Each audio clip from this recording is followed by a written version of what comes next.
টিটকারি মেরেছে, মস্কারা করেছে, পাগল বলেছে, জিনে ধরেছে বলেছে। নবী দমে যাওয়ার জিনিস না। নবী যখন সইতে পারলেন না, চলে গেলেন মদিনায়। মুসলমান, তিনি যখন মদিনায় পৌঁছে গেলেন, মক্কার যারা সাহাবা তারা কাঁদতেছেন। যেই নবীরে দেখলে সকাল হতো, যেই নবীরে দেখে আমরা ঘুমোতে যেতাম, ঘুমানোর সময় নবী দেখি না, ঘুম থেকে উঠে আর নবী দেখি না। মানুষগুলো পাগল হয়ে গেছে নবীরে দেখার জন্য। এমন একজন মানুষের নাম আব্দুর রহমান ইবনে আউফ। বড় শৌখিন মানুষ, বড় ফ্যাশনেবল মানুষ, খুব দামি পারফিউম তিনি ব্যবহার করতেন এবং একটা পাঞ্জাবি একবার ধুয়ে দ্বিতীয়বার আর গায়ে দিতেন না। একবার গায়ে দেওয়ার পরে তিনি আবার এটা ধুয়ে পরিষ্কার করে এরপরে আবার গায়ে দিতেন। খুব ফ্যাশনেবল মানুষ ছিলেন, খুব সুন্দর চেহারার মানুষ ছিলেন। মক্কার কয়েকজন ধনী মানুষের ভিতরে একজন ছিলেন। খুব আল্লাহওয়ালা মানুষ ছিলেন, নবীর বড় আশেক ছিলেন। সকালবেলা ঘুম থেকে উঠে নবীর দরজায় গিয়ে দাঁড়ালেন। আসসালাতু ওয়াসসালামু আলাইকা ইয়া রাসূলুল্লাহ। ভেতর থেকে একজন বের হয়ে এসে কয়, নবী তো নাই। কয়, নবী গেছে কই? গত রাতে কই গেছে বলে নাই। সাহাবা কানতে কানতে বাড়িতে গেলেন। পটলার ভেতরে কিছু টাকা নিলেন, নিজের প্রয়োজনীয় কাপড় নিলেন। তিনি রওনা করলেন মদিনার উদ্দেশ্যে। সীমান্ত চৌকি বসালো কাফেরেরা। বাংলাদেশে যেমন বিজিবি আছে, সেখানে সীমান্ত চৌকি বসালো, যেন কেউ মক্কার মানুষ মদিনা যেতে না পারে। আব্দুর রহমান ইবনে আউফ প্রয়োজনীয় কিছু জিনিস নিয়ে মক্কার বেল্ট, ওই বর্ডার বেল্ট ক্রস করতেছিলেন। বর্ডার যখন লাইন ক্রস করতেছিলেন, ধরা পড়ে গেলেন যুবকদের হাতে। ধরে আনা হলো দারুন নাদওয়ায়, তৎকালীন সংসদে, যেখানে আবু জেহেল চিফ, যেখানে ওই আপনার কি বলে স্পিকার হলেন আবু জেহেল, সংসদ সদস্য মেম্বার অফ পার্লামেন্ট হলো আবুল আহাব, উতবা, সাইবা, মুগিরা। সবাই মিলে বসে গেল। ডাক দেওয়া কয়, আব্দুর রহমান, আপনি সম্মানিত মানুষ, আপনি মর্যাদার মানুষ, আপনি ধনী মানুষ, কোথায় যাচ্ছিলেন আপনি? আব্দুর রহমান কয়, ভাই আবু জেহেল, আমি তোমাদের কারো কোনো ক্ষতি করি নাই। জীবনে কেউ আমার হাত থেকে খালি হাতে যায় নাই। যা পেরেছি তা দান করেছি, আমারে যেতে দাও। কয়, কোথায় যেতে চাও? কয়, মদিনায় চলে যাব। যেই মক্কায় নবী নাই, এই মক্কায় আর আব্দুর রহমান থাকবে না। আবু জাহেল কয়, পাঞ্জাবিটা কোন টাকার কিনা? কয়, মক্কার টাকার কিনা। কয়, পাঞ্জাবিটা খুলে দাও। পটলার ভিতরে কি? কয়, কিছু সামান্য টাকা। কয়, খুলে দাও। আব্দুর রহমান বুঝে ফেলছে এরপরে বোধহয় ওরা লুঙ্গি খুলতে চাইবে। বড় ইজ্জতের মানুষ, লজ্জা শরমওয়ালা মানুষ, বংশাবলী মানুষ। তিনি বললেন, সব রেখে দাও, আমারে বাড়িতে যেতে দাও। কয়, জীবনেও মদিনায় যাওয়ার স্বপ্ন দেখবা না। উনি বাড়িতে চলে গেলেন। এবার গায়ে আর পাঞ্জাবি পরলেন না, পটলার ভিতরে টাকা নিলেন না। তিনি একাকি লুঙ্গি পরে খালি গায়ে মদিনার রাস্তায় শেষবেলা রওনা দিলেন। কেউ জাগনা নাই, পাখিগুলো আপন নিরে ঘুমিয়ে পড়েছে, গরুগুলো গোয়াল ঘরে ঘুমায়, বেওয়ারিশ কুকুরগুলো নিরাপদ আশ্রয়ে ঘুমায়, প্রিয়তম স্বামী প্রিয়তমা স্ত্রীকে নিয়ে ঘুমায়, ছোট্ট শিশু মায়ের বুকে মুখ রেখে ঘুমায়, কেউ জাগনা নাই। আব্দুর রহমান ইবনে আউফ সীমান্ত ক্রস করলেন, বর্ডার বেল পার হয়ে গেলেন। যুবকদের হাতে আর ধরা পড়লেন না। রাত যায়, দিন যায়। তিনি যেতে যেতে যেতে যেতে মদিনার নিকটবর্তী পৌঁছলেন। একটা খেজুর বাগানে গিয়ে আশ্রয় নিলেন। তিনি বুঝলেন সুফি সাদেক হয়ে যাবে। হঠাৎ করে কান পেতে শুনলেন খেজুর ডেকে কয়, আসসালাতু খায়রুম মিনান নাওম। সুবহানাল্লাহ। তিনি আবার বুঝে ফেললেন আমি বোধহয় মদিনায় চলে আসছি। তিনি দৌড় দিয়ে বের হয়ে গেলেন। গিয়ে দেখে মানুষগুলো অজু করে করে মসজিদে ঢুকতেছে। আদো আদো আদো আলো আদো অন্ধকার। তিনি অজু করে মসজিদে ঢুকলেন, পেছনের কাতারে দাঁড়ালেন, নামাজ শুরু হয়ে গেল। আল্লাহর নবীর একটা অভ্যাস ছিল, নামাজ শেষ করে তিনি আস্তে করে দাঁড়াতেন, সবার দিকে মুখ করে খোঁজ খবর নিতেন। এবার তিনি ফজরের জামাত শেষ করে আস্তে করে দাঁড়ালেন। দাঁড়ায় কয়, তোমাদের কি খবর? সবাই ভালো আছো নাকি? সবাই বলে, জি ইয়া রাসূলুল্লাহ, ভালো আছি। হঠাৎ করে নবীজির নজর পড়ে গেল ওই খালি গায়ের মানুষটার দিকে। নবী তাকাইয়া কই, কোনায় কে বসে আছে? উস্কো খুস্কো চুল, দাড়িগুলো তার এলোমেলো, গায়ের হাড় পর্যন্ত দেখা যায়, চোখগুলো তার গর্তে, চেহারাটা মলিন। কে ওইখানে বসে আছে দাঁড়াও দেখি। আব্দুর রহমান ইবনে আউফ আস্তে করে দাঁড়ালেন, গাল বেয়ে টপ টপ করে পানি পড়ে। আল্লাহর নবী কয়, কে রে? আমার আব্দুর রহমানের মতো দেখা যায়। আব্দুর রহমান চিৎকার করে কয়, লাব্বাইক ইয়া রাসূলুল্লাহ, আমি আপনার আব্দুর রহমান। আব্দুর রহমান রে, এটা তোর কি নমুনা রে আব্দুর রহমান? তুই ছিলি মক্কার ফ্যাশনেবল একটা মানুষ, দামি পারফিউম ব্যবহার করতি, একবারের বেশি একটা পাঞ্জাবি 2 বার গায়ে দিতি না। কে তোর এই নমুনা করে দিয়েছে? চুলগুলো তোর এলোমেলো, দাড়িগুলো তোর উস্কো খুস্কো, চেহারা তার মলিন, পেট আর পিঠ একসাথে লেগে গেছে। আব্দুর রহমান আয় আমার কাছে আয়। সবাই রাস্তা করে দিল। আব্দুর রহমান মৃদু পায়ে নবীর সামনে গেলেন। নবীজি আগাইয়া দিয়া 2 হাত বাড়াই দিলেন। আব্দুর রহমান লাফ দিয়া নবীর বুকের ভিতরে পড়ে গেলেন। আব্দুর রহমানের চোখের পানি দিয়া নবীর বুক ভিজে যায়, নবীর চোখের পানি দিয়ে আব্দুর রহমানের পিঠ ভিজে যায়। নবীজি ফুফাইয়া ফুফাইয়া কান্দে, আব্দুর রহমানও কান্দে। আব্দুর রহমান কই, নবী গো, কবে ধরে আপনার গায়ের জান্নাতি গন্ধ পাই না, কবে ধরে আপনার দেখি না, আপনার গায়ের জান্নাতি গন্ধ আমি কবে থেকে পাই না। আব্দুর রহমান নবীরা ছাড়ে না, নবী আব্দুর রহমানকে আর ছাড়ে না। এবার আল্লাহর নবী আস্তে করে ছেড়ে দিলেন। ডাক ডাক আব্দুর রহমান স্পর করো। এবার আব্দুর রহমান কান্দে আর কয়, নবী আমার কি অপরাধ ছিল? কোনোদিন কারোর সাথে ঝগড়া করি নাই, কোনোদিন একটা কটু কথা বলি নাই, কোনোদিন একটা গালি দেই নাই, সাহায্যের জন্য আসলে খালি হাতে ফিরাই নাই। আমার অপরাধটা কি ছিল? আল্লাহ নবী কয়, তোর যেই অপরাধ আমার তো সেই অপরাধ, আমিও তো দেশ ছাড়া লাগছে এই অপরাধ। কয় অপরাধটা কি? আল্লাহ কয়, শোনো শোনো শোনো কি অপরাধ। ওয়ামা নাকামু মিনহুম ইল্লা আইয়ুমিনু বিল্লাহিল আজিজিল হামিদ। কোনো অপরাধ ছিল না, একটাই অপরাধ, ওই মহাপরাক্রমশালী এক আল্লাহর উপরে তারা ঈমান এনেছে, ঠিক কিনা? আমাদের একটাই অপরাধ, আমাদের একটাই অপরাধ, আমরা কুমিল্লা শহরে সন্ত্রাসী ছিলাম না, আমরা কারো জমি দখল দেই নাই, আমরা থানায় গিয়ে দালালি করি নাই, আমরা স্টানবাজি করি নাই, আমরা শ্বশুরের কাছে চাঁদা উঠাই নাই। আমাদের একটাই অপরাধ, আমরা আল্লাহর জমিনে আল্লাহর দিন চেয়েছি, ঠিক কিনা বলো?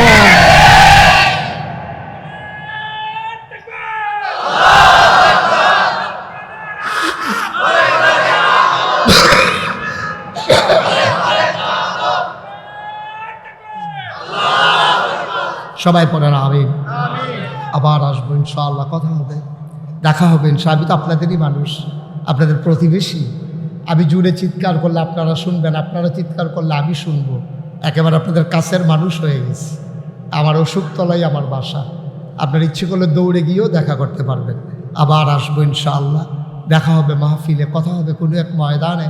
তবে সবার কাছে আমার একটা আবদার আছে। আয় ছেলে,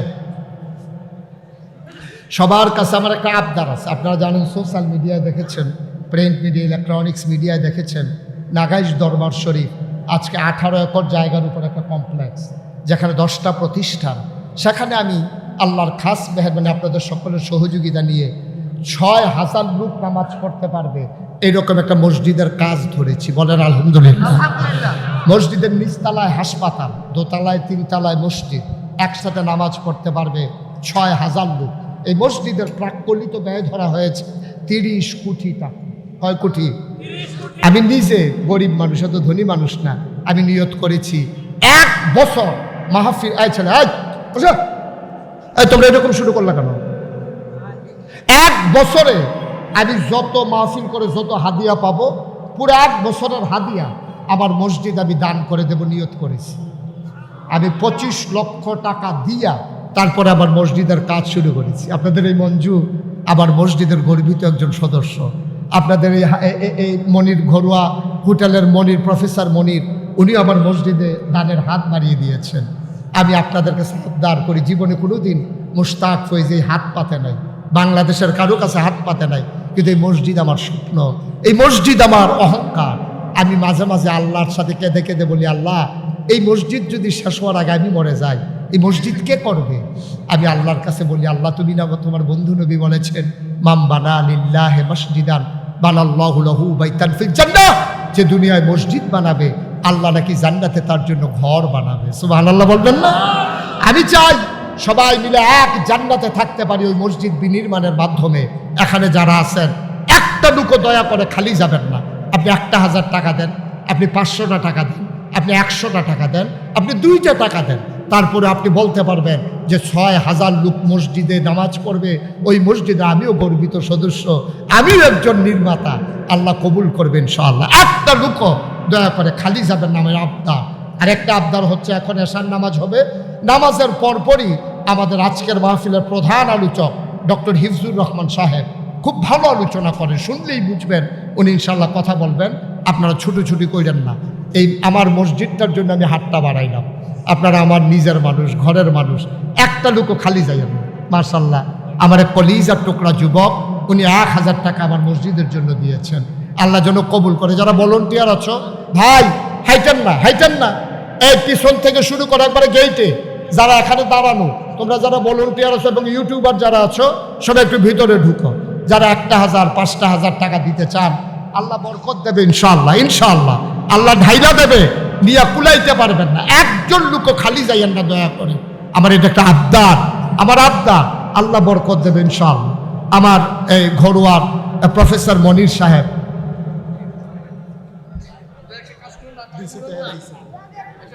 এই মঞ্জু নাম্বারটা দিয়ে দেন আমার, ওই ওনার কাছে আমার বিকাশ নাম্বারটা। ওকে ভাই, উঠতে না করছিলাম, শুধু যারা এখানে আমাকে সহযোগিতা করতে চান মসজিদের জন্য 1,000 5,000 2,000, অনেকেই এখানে শহরের মানুষ, 1-2,000 টাকা আপনাদের কাছে কোনো টাকা না। আল্লাহ বরকত দেবে ইনশাআল্লাহ। 2-1 ভাইয়ারা ভলান্টিয়ার যারা আছো, একজন লোকও যাবেন, একবারে ছোট্ট ছেলেটা যে আছেন সেও আপনি 2টা টাকা দিয়েন। মাশাআল্লাহ, মাশাআল্লাহ, আল্লাহ যেন বরকত। একটু ভিতরে যাও, ভিতরে যাও, যাও না ভিতরে, একটু বসেন, আমরা একটু দোয়া করব। ঠিক হবে না? এখন এশারের আজান হবে, আমরা সবাই মুখতাসার একটু দোয়া করি। আল্লাহুম্মা আমিন। আয় আল্লাহ, এই মাহফিলে যারা হাজির হলো সবাইকে কবুল করো, যার মনে যত নেক আশা আছে পূরণ করো, যাদের আব্বা আম্মা কবরে, আল্লাহ কবরগুলোকে জান্নাতের টুকরা বানিয়ে দাও। আল্লাহ এই মাহফিলের ধারাকে তুমি অব্যাহত রাখো, প্রতি বছর সুন্দর করে মাহফিল দাঁড় করানোর তৌফিক দান করে দাও। আয় আল্লাহ, মাহফিল এই নামাজের পরে মাহফিল চলবে, সবাইকে অংশগ্রহণ করার তৌফিক দান করে দাও। সবাইকে তোমার কুদরতে সফরতে তুমি জামিনদার হয়ে যাও। আয় আল্লাহ, আমার আদরের শরীফ সহ, আয় আল্লাহ আরো যারা আছে, লিটন ভাই আছে, শরীফ আছে, তারপরে আলী আশরাফ সাহেব তো দুনিয়াতে নাই, আলী আশরাফ সাহেব, তারপরে আরেকজন যে ছিল হাজি আলী আশরাফ, আমার বড় ভক্ত ছিল, আল্লাহ আজকে দুনিয়াতে নাই।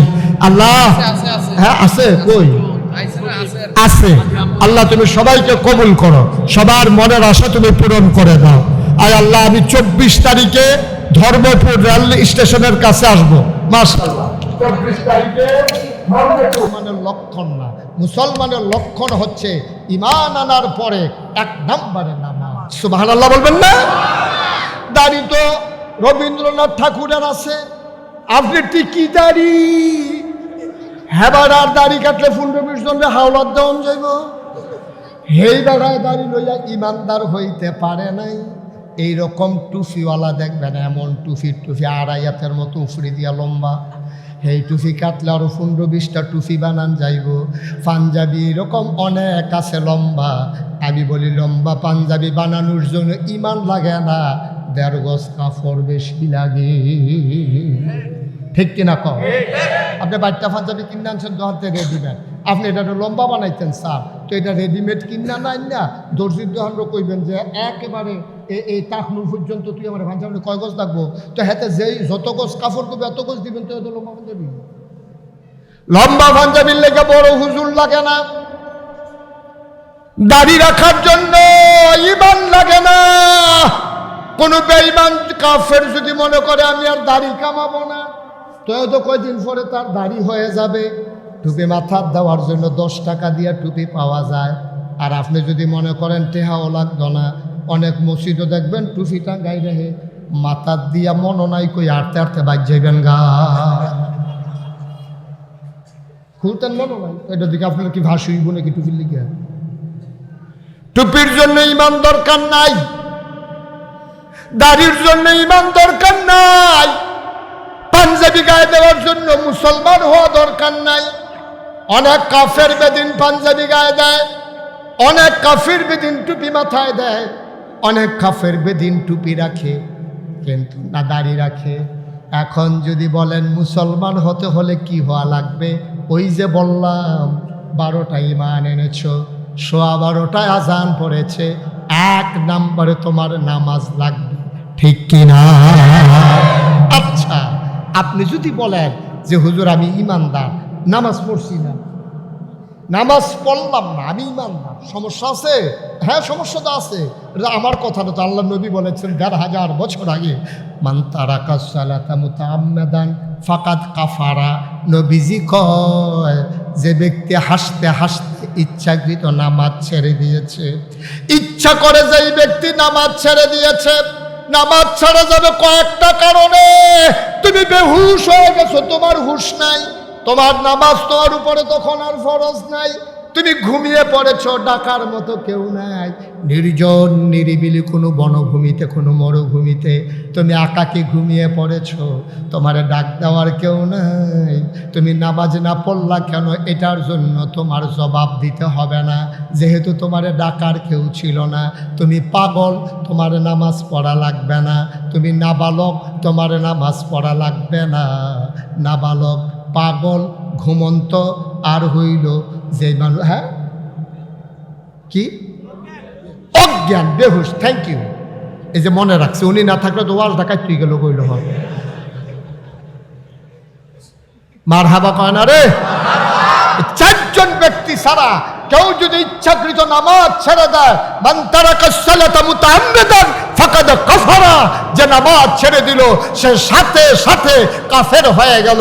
মুশতাক ফয়েজির কথা না, আমার নবীজির কথা, ঠিক কিনা বলো? তাইলে টুপি মাথায় দিয়ে তো আপনি এই কথা বলতে পারবেন না আমি মুসলমান। এটা একটা শিয়ার, একটা চিহ্ন, একটা আলামত, কিন্তু এর মানে আপনি মুসলমানের পরিপূর্ণ আলামত না। 1 নম্বরে নামাজ। এজন্য আল্লাহ তাবারক ওয়া তাআলা বলেন আকিমুস সালাহ, এইরকম বারবার বলেছেন। তোমরা কি ইমানদার চিনতে চাও? যদি ইমানদার চিনতে চাও, ইউমিনুনা বিল গায়ব ওয়া ইয়াকিমুনাস সালাহ, তারা অদৃশ্যের উপরে ঈমান আনে আর নামাজ কায়েম করে। কোরআনুল কারীমে 18 পারায় প্রথম সূরা সূরা মুমিনুন আল্লাহ কয় কাদ আফলাহাল মুমিনুন আল্লাযীনা হুম ফি সালাতিহিম খাশিউন। কোরআনুল কারীমে আল্লাহ কয় আকিমুস সালাহ ইন্নাস সালাতা তানহা আনিল ফাহশাই ওয়াল মুনকার। এভাবে নানানভাবে আল্লাহ নামাজের কথা বলেছেন।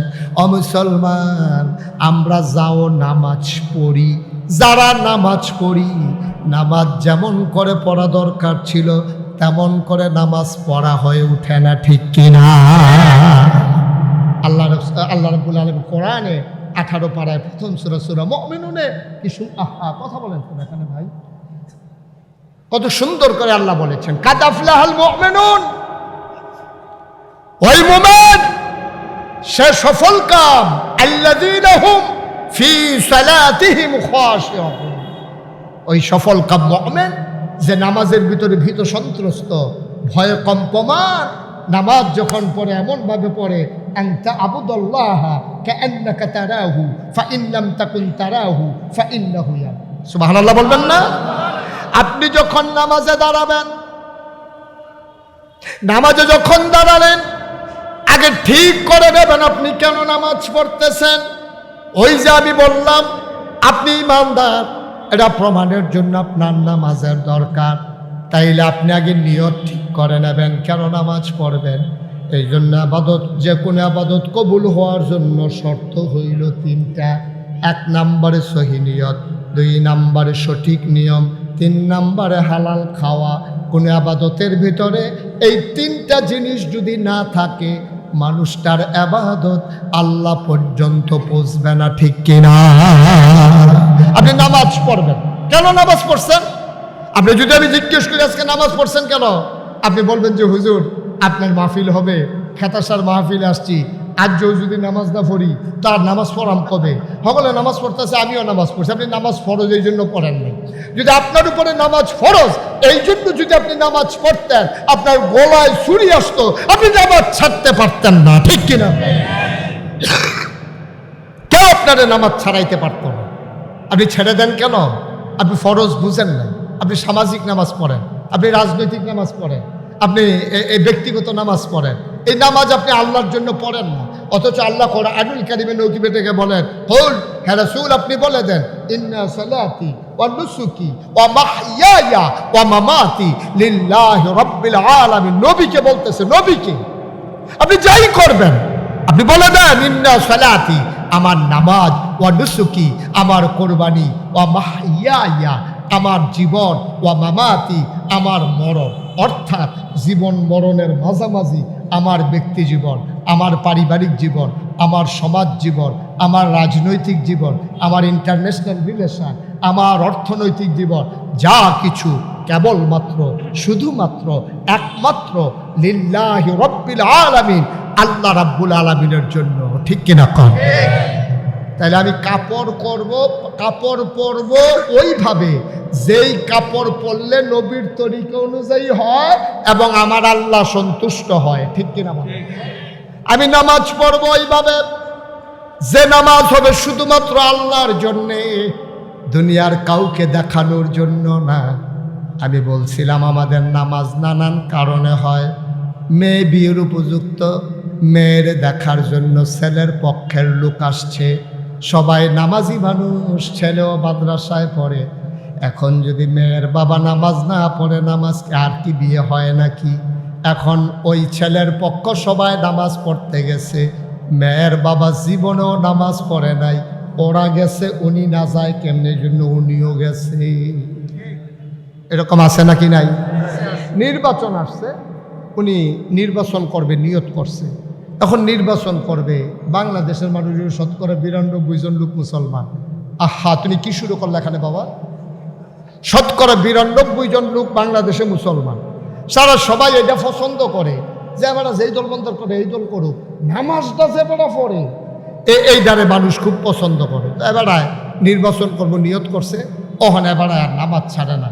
আপনারা শুনলে আশ্চর্য হবেন, আমাদের এলাকায় একবারে নির্বাচনে রয়েছে, আসরের নামাজ পড়ে রয়েছে 2 বার। আসরের নামাজ পড়ছে কয়বার? আরে 2 দিনে না, 1 দিনে। এটা নিয়ে মনে করছে 2 দিনে পড়ছে 2 বার। কয় দিনে? 1 দিনে। এবার আসরের নামাজ পড়ছে, যেতে লগে আসি হেতে আমার লগে কইছে, হুজুর ফরসিং ফাইল ফিরা কইতাম পারাম, ফরসিং ফাইল ফিরা কইতাম পারাম হুজুর, আমি মিশা কথা কই কিন্তু এই ব্যাপারে মিশা কথা কইতাম না, হেতে আমার কয় আমি অনেক মিশা কথা কই কিন্তু হুজুর এই ব্যাপারে আমি মিশা কথা কইতাম না, ফরসিং ফাইল ফিরা কইতাম পারাম। এবার 2 বার আসরের নামাজ পড়ছে। আমি ওই কখনো কখনো পড়ছে, আমরা ফাঁসের গ্রামও পড়ছে, আমরা গ্রামও আইয়া পড়ছে। আমি তোমার হলে তো হেবারা নির্বাচন করে না, হেবারার বুদ্ধি তোমার তো বেশি দেখতে, হেবারা তোমার নেতা। কারণ হেবারা চিন্তা করছে হেতারা দেখবো আমি নামাজ পড়ি, এই গ্রামের তারা দেহা দরকার আছে না, তারপরে আমি দুম ধরে বুঝে থাকলে সর্ব হলো। এবার আর আইতো পারে না পারে, এর লেগে একদিন এবার আসরের নামাজ পড়ছে 2 রাকাত। আপনারা শহরের কাছের মানুষ, মাশাআল্লাহ অনেক চালাক হইছেন আপনারা। আপনারা বিবেকের কাছে আমার প্রশ্ন, যেই লোকটা একদিনে আসরের নামাজ পড়লো 2 বার, আল্লাহ ফরজ করছে কয়বার? এই অসুবিধা পড়ছে কয়বার? তাহলে এটা কি আল্লাহর লেগে পড়ছে না বুডের লেগে পড়ছে? তোমার নামাজ নট, তোমার নামাজ ফাও গেছে। এই মেহনত করলে আর কি আডুমাডুবি ধরাই না, আর কি কারবার হয়েছে না। ভাই কুদ্দুর চিন্তা করে, একটু চিন্তা করে, একটু চিন্তা করে। বাংলাদেশের মানুষকে বেহতার মনে করে, বোকা মনে করে, নির্ভুত মনে করে। যারা রাজনীতি মনে করে তারা মনে করে যে যত বড় মিথ্যাবাদী বাংলাদেশে তত বড় রাজনীতিবিদ, ঠিক কিনা বলো? তারপরে আবার আমরা তারা সাহস হলো বইয়া কয় আমরার যে নেতা প্যারা একটা কই কিতা করছে, কয় ফানি ত্রেক আছে, এবার কথা ত্রেক নাই, ঠিক নেই? যে যত বড় বাটফার তে হইল বাংলাদেশে তত বড় নেতা। এর লজ্ঞা আমরার কপালে এই দুর্দশা, এই লঘুমতি। যদি ভালো মানুষগুলো আমাদের এই পদের ভিতরে আসতো, তাইলে অন্তত রাস্তার গম, তারপরে ব্রিজের ভিতরে রডের বদলে বাঁশ দেওয়ার, তারপরে সরকারি গম খাইয়া লওয়ার। কিন্তু শুনলাম হগিন্নি বেডির লিখে বিস্কুট হয়েছে, হ্যাঁ বিস্কুট হাতে খাইয়া বইয়া রয়েছে।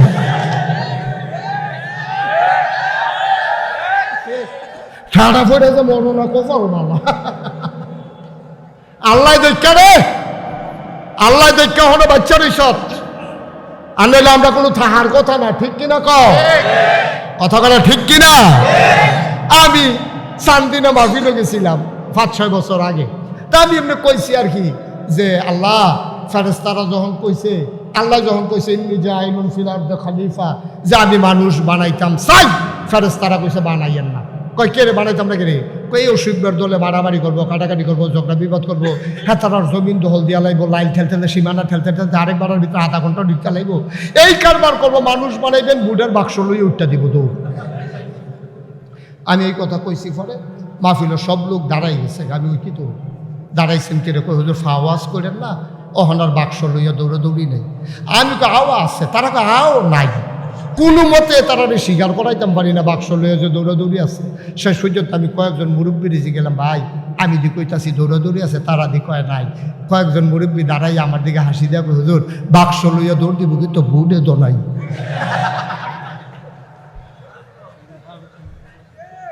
বুট থাকলে না দৌড় দিত লাগেনি।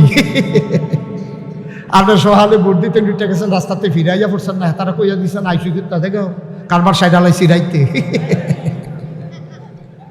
ঠিক কিনা আহারে মুসলমান, আমরা দিলে আর পরেও মুসলমান। আরে আমরা যদি আর পরেও মুসলমান, তাই তো শয়তানের সমস্যা নাই। শয়তানের দুষ্টা কি তা শয়তানের? আমরা আর পরেও মুসলমান। মানুষের অধিকার হরণ করেছ, সম্পদ লুণ্ঠন করেছ, রাস্তার গম খেয়েছ, চাঁদাবাজি করেছ, মন যা চায় তাই করেছ। যেই জেলখানার ভিতরে থাকা দরকার ছিল গুন্ডা বদমাইশ, ওই জেলখানাগুলো আলেম ওলামারা ভরে দিয়েছ। আর মিথ্যা ট্রাইব্যুনাল সাজাইয়া, মিথ্যা সাক্ষী দিয়া যারা আল্লাহর জমিনে আল্লাহর আইন কায়েম করতে চায় তাদেরকে ফাঁসি কাস্টে ঝুলিয়েছ। ঠিক কি না বলো? এখন 50-50 একচেটিয়া গোল আর হবে না, খেললা গোল দিয়া যাওয়ান লাগবে। ও যে তারা খেলবো কইছে তারা তো নাই। বিপদ কি এক জায়গা? যারা কইছে খেলা হবে হ্যাঁ তো নাই, এক সাইডটা গোল হইতে আছে।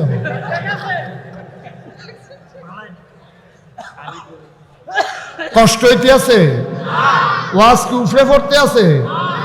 মাত্র শুরু, দইরা বইয়েন।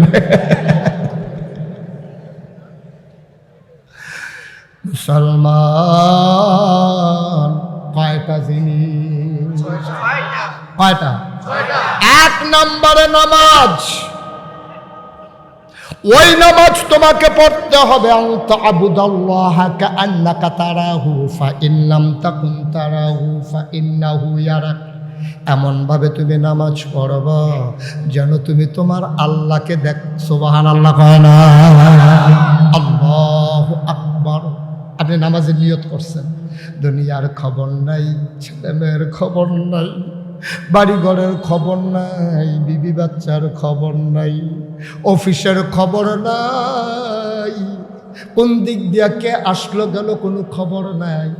যেন তুমি এমনভাবে নামাজ পড়ো যেন তুমি তোমার আল্লাহকে দেখতেছো। সুবহানাল্লাহ কয় না? এখন আপনি যদি কোন হুজুর জীবনে তো অনেক নামাজ পড়লাম, আল্লাহকে তো দেখি না, দেখবা কেমনে রে ভাই?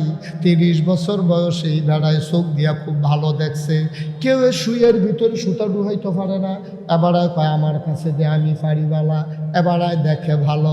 এই বেড়ারারও যখন 60 বছর বয়স হয়েছে, অহন এবারায় একজনের 2জন দেহে, কেউ আটটা যাইতে হলে কয় ক্যাডারে তোরা 2জন আটটা যাস, কয় আমি একলাই না। আসেনি এরকম হয়নি? কথা কেন এরকম হয়নি? এখন চোখ এবার 2টা দেহে, লম্বারে 22টা দেহে, 22টারে লম্বা দেহে, একতলা বিল্ডিং রে 2তলা দেহে, রাস্তাটা ফাঁস দেহে, রিক্সাটা দূরে দেহে, আসলে রিক্সার লোক এবার ঘষা খাইতে আছে। এরকম চোখে নানান সমস্যা দেয়। কারণ কি? এবারে যে 30 বছর বয়সে শুইয়ার কেমনে সুতা ডুহান লাগবো এটাও দেখছে, ওহন দিয়ে এবার এরকম দেখে গেলে কয়বার চোখের মধ্যে পর্দা পড়ছে, এইটারে এবারে আলে করছে বিশ্বরোড চক্ষু হাসপাতালও নেওয়ান লাগবো, নিয়ে আসে এবারে অপারেশন করে পর্দার সানি কাটান লাগবো, পর্দা কাটান লাগবো, তাইলে আবার আগের থেকে দেখবো।